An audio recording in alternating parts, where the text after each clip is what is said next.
सालों बाद वही शौक जब उसका जुनून और सपना बन जाता है तो सब उसके खिलाफ हो जाते हैं। और लड़की के हाथ में तलवार दो ना, अब मैडम तलवारबाज बनना चाहती है। बच्ची का शौक समझ दाखिला करवा दिया, क्या पता था ये सब देखना पड़ेगा। अरे बहुत हो गई तलवारबाजी, आज से तू सिर्फ रसोई और बेलन देखेगी। पर मम्मी पापा, फेंसिंग भी फुटबॉल और क्रिकेट की तरह एक स्पोर्ट है। थोड़ी और प्रैक्टिस के बाद मुझे स्टेट, फिर नेशनल और फिर इंटरनेशनल खेलने का मौका भी मिल सकता है। निक्की की बात से भड़के हुए घर वाले आगे कुछ सुने या समझे बिना उसके घर में रहने का ऐलान कर देते हैं, जिसके कुछ हफ्तों बाद निक्की की आयुष के साथ शादी हो जाती है।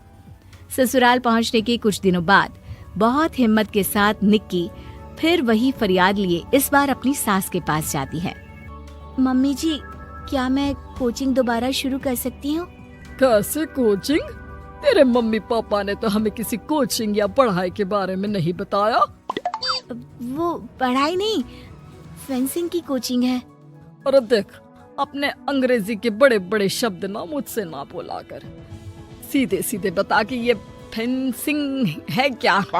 मम्मी पापा के साथ अपने एक्सपीरियंस के बाद निक्की कोई रिस्क ना लेते हुए सास से झूठ बोल मंजूरी ले लेती है और इसी के साथ निक्की के सपनों की दुनिया शुरू हो जाती है, जिसमें अब वो सुबह उठ जल्दी जल्दी घर का सारा काम खत्म करके ज्यादा से ज्यादा समय अपनी फेंसिंग प्रैक्टिस में बिताने लगती है। इसी तरह महीने बीत जाते हैं।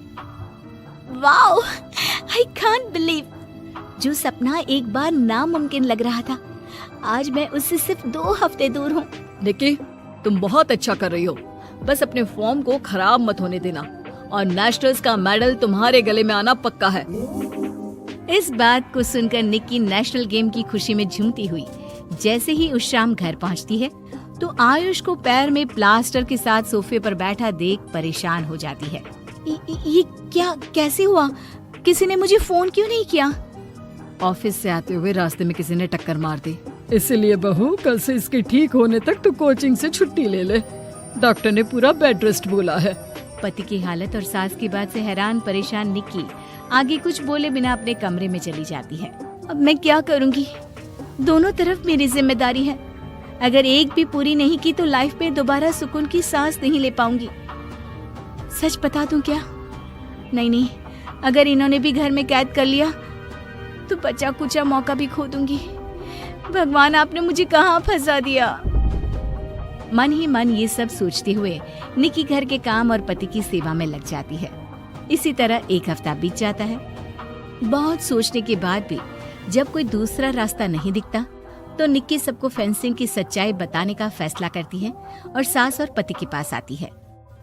मम्मी, आयुष, मुझे आप दोनों से एक बात करनी है। तुम्हें भी मम्मी की तरह गैस हो गई है क्या? तू भी बूढ़ी औरत की मजाक उड़ा ले। एक दिन जब तेरे बच्चे तेरा मजाक उड़ाएंगे ना तो मैं भी उनके साथ बैठकर हंसूंगी। घर का ये हंसता खेलता माहौल देखकर निक्की आगे कुछ बोल ही नहीं पाती। तभी गोलियां चलने की आवाज सुनकर सब डर जाते हैं और कुछ आतंकवादी घर में घुसकर सबको बाहर निकाल देते हैं, जहां उनके एरिया के बाकी सब लोग भी इकट्ठा होते हैं। ये किसी भी तरह के होशियारी नहीं करेगा, हमें बस कुछ समय के लिए चुप रहने की जगह चाहिए, इसलिए अगर तमीज में रहोगे तो जिंदा बच जाओगे, और अगर मरने का ज्यादा मन हो तो अपना सीआईडी वाला दिमाग चला सकते हो। डर की वजह से कोई इसके आगे कुछ नहीं बोलता। कुछ घंटे इसी तरह आतंकवादियों की कैद में बैठे रहने के बाद निक्की की सास गुस्से में चिल्लाने लगती है, अरे तुम कल मुँहों को आम लोगों को परेशान। निक्की तुरंत तो इस वीडियो को लाइक करें और सब्सक्राइब करें।